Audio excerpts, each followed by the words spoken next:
Madame, Monsieur, bonsoir et bienvenue dans le 20h de TFM. Dans l'actualité de ce mardi, plainte des étudiants contre Ecobank. Le collectif des amicales de l'UCAD ne supporte plus la mauvaise prestation de Ecobank.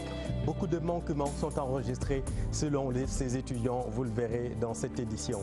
Déficit de moutons en vue à Ziguinchor. À une semaine de la Tabaski, il manque 5000 têtes comparées à l'année dernière. Reportage à suivre.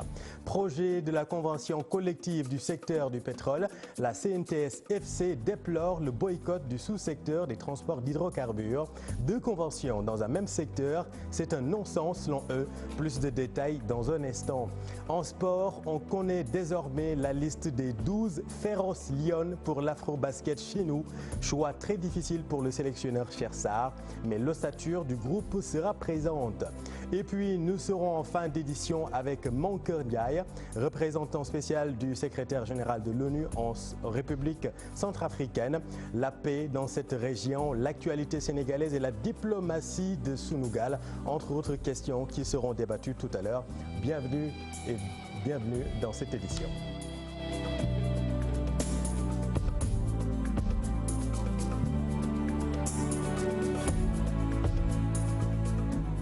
Bonsoir et bienvenue. Les étudiants pestent contre Ecobank. Le collectif des amicales de l'université Cheikh Anta Diop va porter plainte contre la banque panafricaine pour mauvaises prestations. Selon les délégués, de nombreux dysfonctionnements sont notés dans la prise en charge des étudiants. Magat Gaye et Diafaraba. Debout et unis, les étudiants de l'UCAD comptent aller jusqu'au bout. À l'origine de leur courroux, des manquements notés dans la gestion et dans la distribution des bourses par l'institution bancaire. Le collectif des amicales compte bien mener le combat devant les juridictions. Comment pouvez-vous comprendre des étudiants qui sont des ayants droit par rapport à la bourse, qui ont leur nom inscrit sur les états, qui ont déjà été validés par la direction des bourses et qui, une fois à l'Ecobank, ne parviennent pas à recevoir leur bourse? Des fois même, quand ils y sont, ils trouvent que des sommes inférieures à la somme qu'ils doivent recevoir sont dans leur compte. L'Ecobank a la prérogative de payer la bourse de l'étudiant telle que la somme a été mentionnée. Aujourd'hui, nous allons vous le dire clairement, une plainte officielle a été déposée contre l'Ecobank. Après la publication de la liste des ayants droit à la bourse sociale, le collectif des amicales de l'UCAD dit être surpris par le quota qui leur a été alloué. Je ne vois pas comment est-ce possible qu'on vous présente que les universités ou bien l'UCAD doit bénéficier de 2000 et quelques bourses sociales et qu'en fin de compte, on se retrouve avec moins de 2000 bénéficiaires, alors que c'est des étudiants nécessiteux. Donc la question que nous nous posons aujourd'hui, c'est où est le restant de ces bourses sociales? Ils fustigent également l'exclusion de cartes de leurs camarades de l'université Gaston Berger de Saint-Louis. Ils invitent les autorités universitaires à revoir leurs décisions. Et aujourd'hui, nous ne pouvons pas comprendre que des autorités puissent se réunir en réunion restreinte et renvoyer nos camarades étudiants sous prétexte mais qu'ils ont crié leur cri de cœur. Ils ont parlé de ce qui leur faisait mal. Ils en avaient assez de souffrir. Nous appelons les autorités à savoir que ces étudiants-là, c'est des fils du Sénégal. Ces étudiants-là, c'est leurs fils et ils doivent les considérer comme tels et de ne pas prendre des décisions arbitraires à leur endroit et de leur permettre de s'exprimer. Le collectif a profité de ce point de presse pour inviter l'État à revoir son contrat avec Ecobank pour couper court aux multiples dysfonctionnements notés dans la distribution des bourses. Merci Magat. Et puis parlons Tabaski à présent. À moins d'une semaine de l'Aïd El-Kébir, à Ziguinchor et Bignona, on affiche un déficit de moutons. Rien qu'à Ziguinchor, il manque encore 5000 têtes comparé à l'année dernière. S'y ajoute la cherté des béliers puisque les prix varient actuellement entre 90 000 et 150 000 francs CFA. Reportage Boubacar Diassi et Lamine Mandjang. À quelques jours de la Tabaski, Ziguinchor affiche un déficit de moutons. Par rapport à l'année dernière, à la même période, nous avons un déficit parce que l'année dernière, à la même période, on a dit à 15 000 moutons. Aujourd'hui, nous sommes à 10 000 moutons. Donc, facilement, si vous faites la règle, vous savez qu'il y a un déficit. Et par rapport aux besoins de 2019, nous avons besoin de 23 000 moutons. Et actuellement, vous avez vu, nous sommes très loin, on n'a pas encore atteint les 50%. À cela s'ajoute la cherté du mouton ici à Bignona. Bon, je suis aussi venu pour acheter des moutons, mais les prix sont tellement chers vraiment. Les moutons sont intouchables actuellement, je ne sais pas le pourquoi. Même complainte à Ziguinchor. Les prix sont extrêmement exorbitants, c'est extrêmement cher. Les prix tournent autour de 140 000, 150 000, 180 000 jusqu'à 90 000. les éleveurs s'en défendent. Comme habitude rek xam nga xar yi ren moom jur kii affaire nguur bi non affaire kii bi nu mu ko lekk bi dafa jafe depuis daaw xar yi si poche rek la ñuy lekk. Le gouverneur adjoint chargé du développement rappelle aux éleveurs que le sacrifice consenti par l'État ne devrait pas être sans effet positif sur la population. Rappeler aux éleveurs que l'État du Sénégal, il prend toutes les dispositions, tout le dispositif institutionnel qui est mis en place pour accompagner tous les éleveurs du Sénégal, mais aussi qui nous viennent des autres pays partenaires, des autres pays frères frontaliers, c'est pour accompagner les éleveurs, mais aussi permettre à tout un Sénégalais de pouvoir bénéficier d'un mouton pour s'acquitter de cette recommandation divine qui est de sacrifier un mouton durant la fête de Tabaski. La population de Ziguinchor attend ses effets. Et puis à J-5 de la fête, on s'intéresse au métier de cordonnier. Vous allez le voir, ils font face à la concurrence des chaussures importées, les fameuses babouches marocaines. Pourtant, le Made in Sénégal est de très bonne qualité, nous assure ces cordonniers. C'est un reportage de Fatima Touré et Modou Diop. Un métier qui se transmet de génération en génération. Nombreux sont les artisans qui s'activent dans la cordonnerie à la rue 11, angle 18. En cette veille de Tabaski, ces cordonniers confectionnent des chaussures alliant tradition et modernité. Mais pour l'heure, les clients font défaut. Pour le moment, ce n'est pas le grand rush. L'année dernière, à pareille heure, les chaussures se vendaient comme de petits pains. Mais cette année, à part quelques commandes, les clients se font rares. Dieu merci, même si les clients viennent au compte-gouttes, nous ne nous plaignons pas. Nous espérons avoir beaucoup plus de clients au fil des jours. Face à la concurrence dans les milieux, ces artisans ne lésinent pas sur la qualité de leurs produits. Du point de vue de la qualité, ces chaussures locales sont meilleures que celles fabriquées par les Chinois. Mais nous sommes conscients que la concurrence ne nous fait pas de cadeaux. Donc nous prenons très au sérieux l'aspect qualité. Auparavant, les gens préféraient acheter les chaussures venues d'ailleurs. Mais aujourd'hui, les clients commencent à reconnaître la qualité de nos produits. Ces clientes, quant à elles, préfèrent de loin acheter ces chaussures locales. Raison évoquée. Elles sont pratiques en plus d'être moins coûteuses. Je préfère ces chaussures parce que non seulement elles ne sont pas chères, mais elles sont faciles à porter, surtout avec les gens qui souffrent de maladies articulaires. Un métier qui ne nourrit plus son homme selon les artisans. La consommation locale doit être une affaire de tous. Ainsi, ils demandent l'État d'aider ce secteur qui risque de disparaître d'ici quelques années. Voilà, merci beaucoup Fatima qui retrouvait chaussures à son pied. Parlons de toute autre chose avec ces précisions de Petrosen et du COS Petrogaz. Aucune nouvelle licence n'a été attribuée à une société sud-africaine. Il s'agit plutôt d'un accord de partenariat pour la promotion des blocs libres et attirer des investisseurs. Synthèse Mambiram Diouf.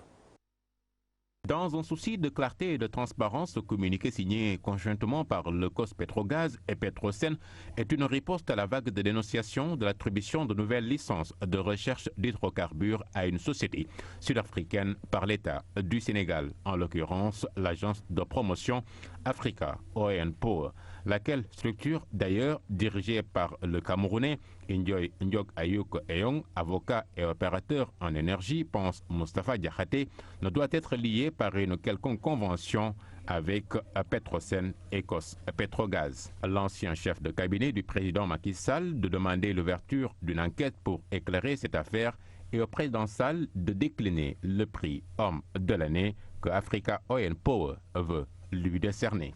La bonne information, il s'agit plutôt, selon le communiqué, d'un accord de partenariat entre d'une part la Société nationale des pétroles du Sénégal et le comité d'orientation stratégique du pétrole et du gaz et d'autre part l'organisateur d'un salon international du pétrole et du gaz en Afrique du Sud, Africa Oil Power, pour la promotion du bassin sédimentaire sénégalais qui reste, malgré les dernières découvertes de pétrole et de gaz, encore sous-exploré. La conférence exposition Africa Oil Power, prévue au Cap du 9 au 11 octobre prochain, servira de vitrine à l'État du Sénégal, puisqu'à travers le ministère du Pétrole et des Énergies sera lancé officiellement l'appel à la concurrence sur les blocs libres. Une dizaine est indiquée aux compagnies pétrolières les procédures d'accès au cahier de charges et de la soumission des offres, ajoute le communiqué. Merci Mambira, mais la CNTS-FC ne cautionne pas le refus du sous-secteur des transports d'hydrocarbures de participer au dialogue pour une convention collective du secteur du pétrole et du gaz. Il ne peut pas y avoir deux conventions dans un même secteur. Le sous-secteur doit donc revoir sa position. Nous retrouvons Fatima Touré et Modou Diop. La semaine dernière, une convention collective a été signée par les acteurs qui s'activent dans le domaine des hydrocarbures. Mais pour l'heure, cette convention ne fait pas pour autant l'unanimité.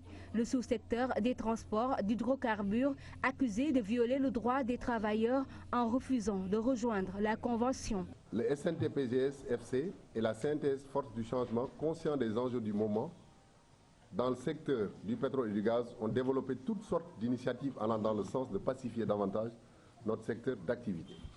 Au même moment, nous constatons pour le déplorer que dans le sous-secteur des transports d'hydrocarbures, des employeurs s'adonnent à des pratiques qui visent délibérément à saper cette volonté de réguler et de pacifier les relations professionnelles dans un sous-secteur dont l'activité stratégique n'est plus à démontrer. 14 travailleurs renvoyés par la Société des transports Ahmed Djouma Ghazal et fils.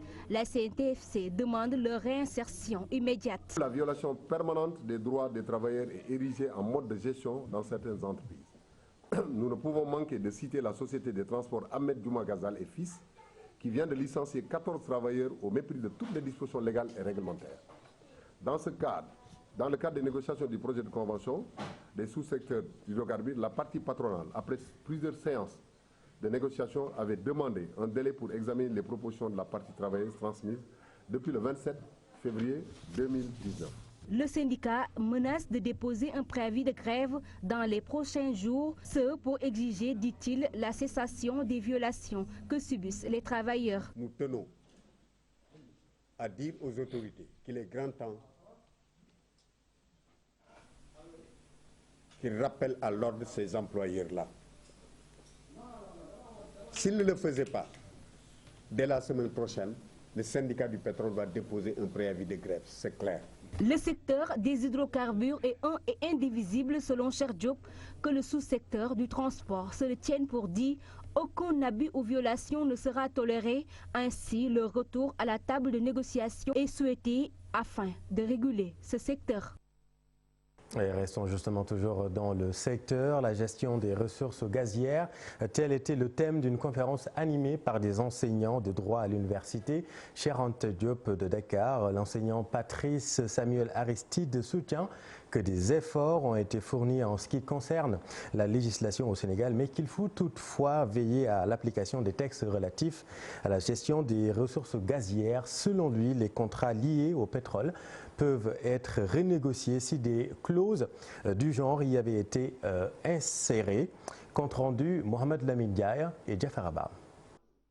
Un effort notoire au niveau des textes qui régissent la gestion des ressources gazières et aussi de la transparence. Mais selon l'enseignant en droit, le hic se trouve au niveau de l'application.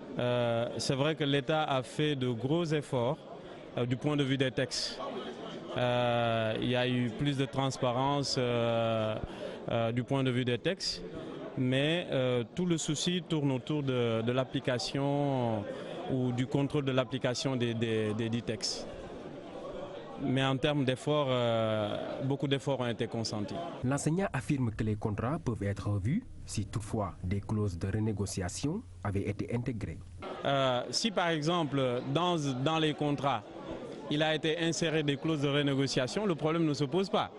Tout le problème réside maintenant quand il n'y a pas de clause de renégociation. Généralement, les parties peuvent se retrouver du point de vue consensuel et puis renégocier ces contrats. Maintenant, si derrière il y a des actes frauduleux et tout ça, c'est là où le problème se pose. Selon lui, la compétence en la matière seule ne suffit pas, elle doit être accompagnée d'une certaine éthique. les personnes chargées de conclure ces différents contrats doivent être des personnes compétentes. Et enfin, la compétence à elle, ça ne suffit pas. Il y a également la question du comportement. Est-ce que quand on négocie ces contrats, est-ce qu'on est facilement corruptible? Est-ce qu'on défend les intérêts du Sénégal ou on défend ses propres intérêts? Donc c'est tout ça qu'il faut mettre sur la table et puis voilà, évaluer. Les découvertes gazières et pétrolières constituent une opportunité. La relation entre l'exploitation et les vices est fine. Elle peut être parfois source d'instabilité. Merci Mohamed Lamine. Venons-en à présent à la polémique du jour. Plus de 150 bâtiments qui menacent ruine à Dakar et un peu partout dans le pays recensés par les autorités compétentes. Parmi eux, le marché Sandaga. Un délai est donné aux commerçants qui doivent quitter les lieux avant la fête de Tabaski pour rejoindre les sites de recasement. Suivant à ce propos le ministre Abdou Karim Fofana avec Thuram Barndiaye. La situation du marché Sandaga est une situation très préoccupante. Comme vous l'avez vu, c'est un bâtiment qui date de 1933 et d'après les rapports de la protection civile et de tous les services compétents, il y a des risques d'effondrement, le bâtiment est vétuste et il y a beaucoup de difficultés techniques à l'intérieur. Il y a aussi une occupation irrégulière à l'intérieur des personnes et on risque quand même un jour d'avoir un effondrement de ce bâtiment. Nous avons convoqué les marchands pour leur dire qu'il y a un projet de reconstruction d'abord, qu'ils avaient convenu avec le président de la République en septembre 2018. Et sur cette base, nous avons travaillé.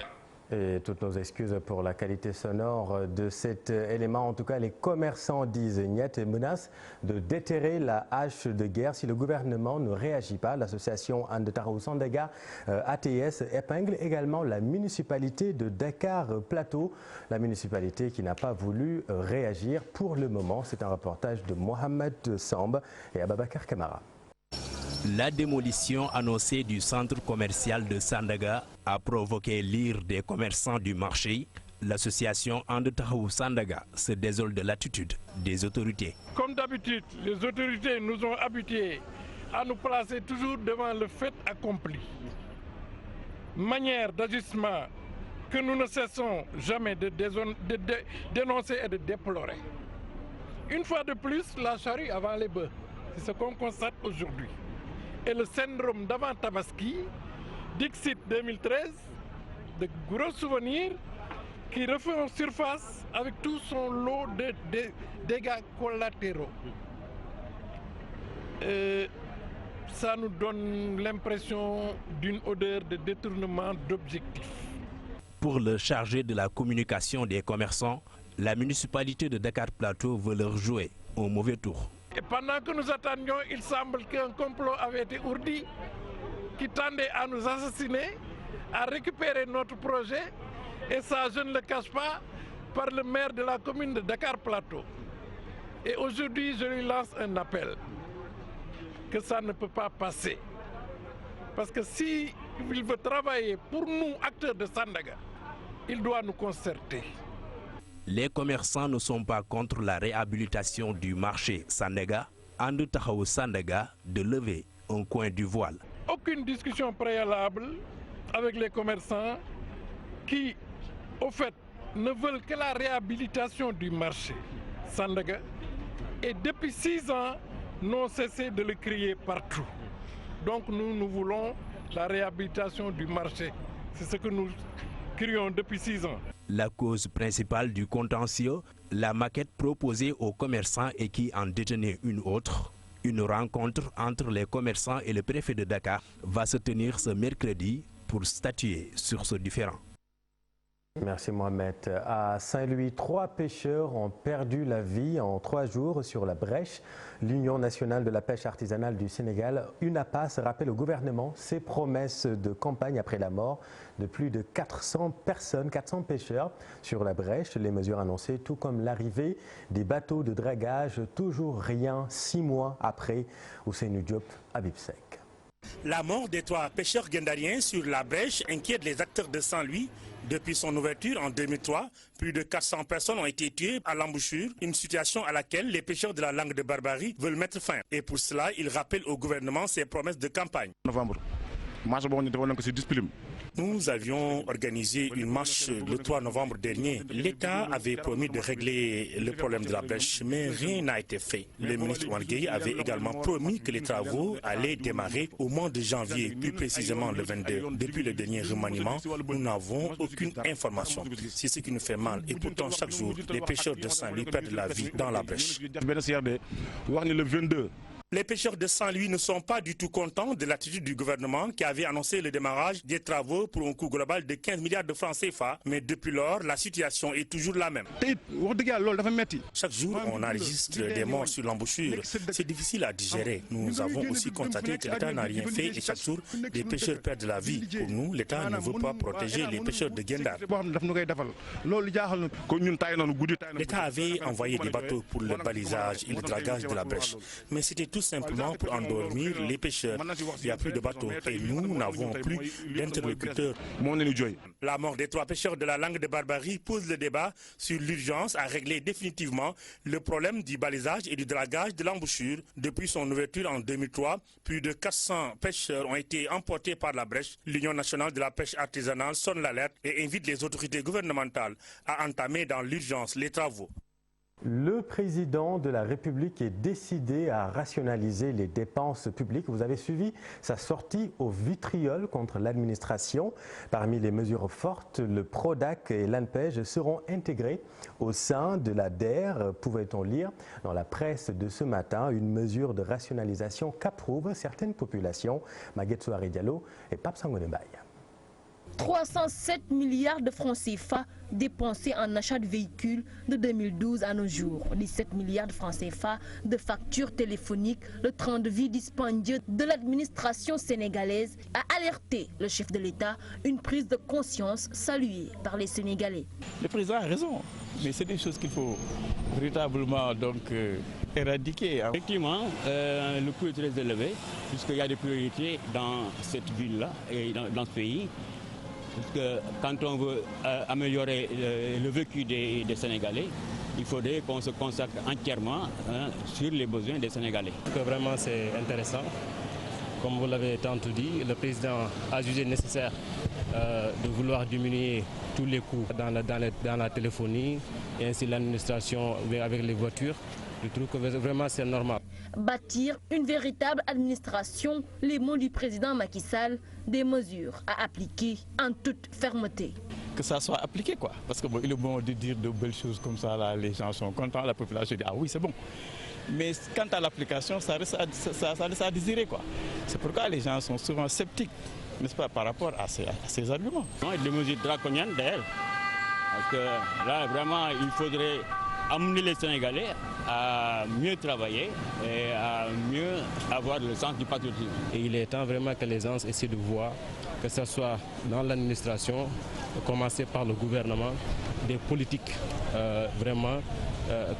d'apaisement afin de soutenir la population. Les lenteurs administratives, le manque de professionnalisme sont entre autres mots soulignés par nos interlocuteurs, des mots qui gangrènent l'administration sénégalaise. Merci Maguette. Et puis Air Sénégal va étendre ses tentacules en Europe. La compagnie vient d'obtenir son TCO. C'est une licence qui lui permet de survoler le ciel européen. Le ministre de tutelle était cet après-midi dans les locaux de Air Sénégal. Reportage à Satopaï, Gervais Yamou. TCO, Third Country Operator. La licence, le sésame, le parchemin de la délivrance. Dorénavant, les avions de Air Sénégal vont pouvoir traverser presque toutes les frontières.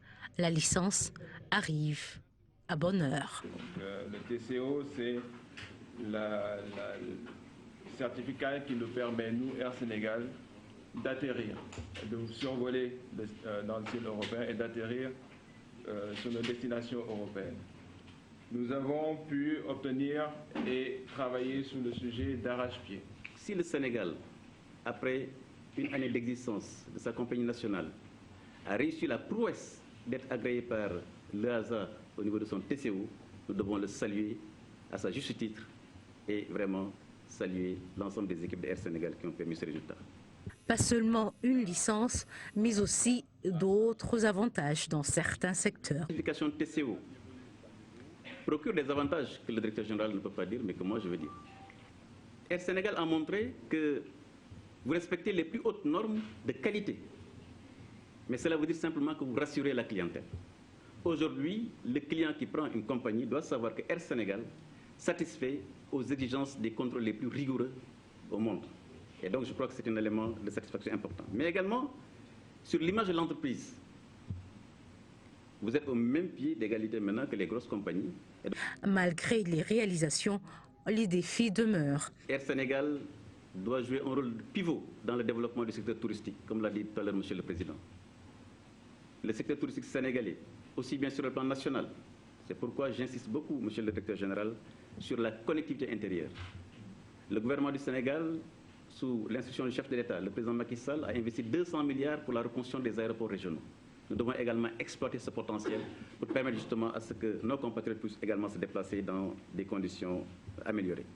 La jeune compagnie, 1 an et demi d'existence, dessert déjà 12 destinations sur le plan national et sous-régional. Et bientôt, elle va desservir les États-Unis et bien d'autres pays en Afrique. Merci à cette homme sur l'international affaire Dr Mamadou Barry, le jeune avocat guinéen assassiné à Rouen le 19 juillet dernier. À l'arrivée de la dépouille mortelle, l'émotion était vive, aussi bien à l'aéroport de Conakry que lors de l'exposition du corps du défunt à l'université Lansana Conté, où un vibrant hommage a été rendu à feu Mamadou Barry. Le Centre indépendant de recherche et d'initiative pour le dialogue a décidé de porter le combat pour la justice dans ce dossier. Suivant à ce propos, Maodo Malik Mbaye, représentant du CIRID. Pour laquelle, après avoir participé activement à la marche blanche de Rouen, nous sommes aujourd'hui pour d'abord compatir auprès du peuple guinéen, auprès de la famille, parce que nous avons 3 actes que nous avons décidé de poser. D'abord, c'était la dénonciation à Rouen lors de la marche blanche.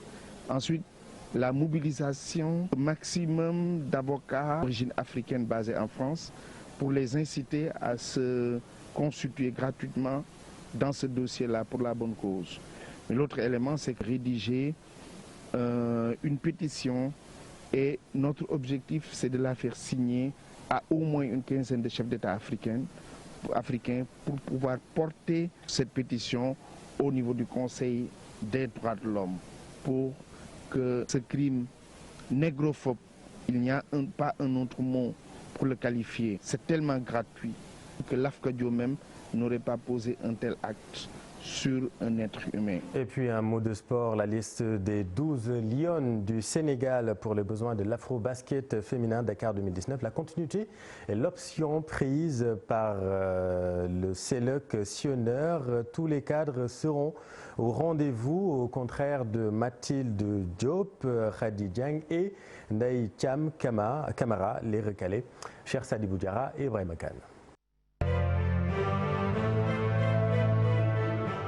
Chersar privilégie l'expérience dans son choix des 12 Lions qui vont défendre les couleurs du Sénégal à l'Afro-Basket féminin 2019 prévu à Dakar. À l'exception de Lena Niang et Fatou Diagne, seuls novices, toutes les autres sélectionnées ont eu à vivre une campagne avec l'équipe nationale.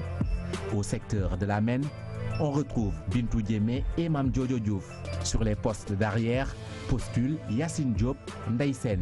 Les ailières se nomment Astou Traoré, la capitaine de la sélection, Lena Niang qui évolue au niveau universitaire aux États-Unis d'Amérique et Lalawan. Le secteur intérieur réunit les cadres Mamarissi, Koumbassar, Maïmouna Diarra, de même que Fatou Diagne, sociétaire de l'université Purdue aux États-Unis d'Amérique, et Aïda Fall. Une liste publiée à l'issue du tournoi international de Dakar, au cours duquel les Lions ont remporté 3 victoires en autant de sorties, avec à la clé une montée en puissance durant la compétition. Merci beaucoup Ibrahima. Et puis nous venons de l'apprendre, les 13 présumés meurtriers du défunt Tamsir Sané, adjudant-major Tamsir Sané. Les 13 présumés meurtriers ont été placés sous mandat de dépôt. Nous y reviendrons.